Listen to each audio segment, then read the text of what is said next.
જય અંબે બધાને।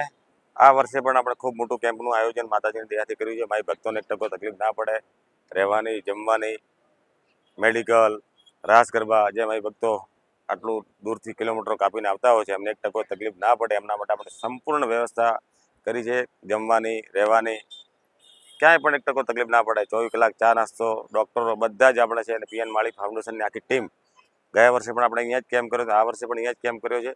તો ક્યાંય 1% તકલીફ ના પડે એમના માટે આપણે સંપૂર્ણ રીતે બધી જ તૈયારીઓ કરી છે। લાખોની સંખ્યામાં મારી ભક્ત અહીંયા સેવા લઈ રહ્યા છીએ, તો એમને 1% તકલીફ ના પડે એમના માટે બધી જ વ્યવસ્થા આપણે કરી છે। અને કેટલાક મારી ભક્તો જેટલા દૂરથી આવતા હોય છે જગતજનની માના શીશ નમાવવા માટે, તો મા જગતજનની માને બી એક હું પણ એક હાથ જોડીને વિનંતી કરું છું, આટલા દૂરથી મારી ભક્તો ચાલતા પેદલ યાત્રા આવતા હોય છે એમને ક્યાંય તકલીફ ના પડે એમના માટે આપણે બધી જ રીતે એમના માટે વ્યવસ્થા કરી છે। અને મા જગતજનની મા અંબામાં એમની હરેક મનોકામના પૂરી કરે એવી બી હાથ જોડી મા જગતજનની માને એક વિનંતી કરું છું।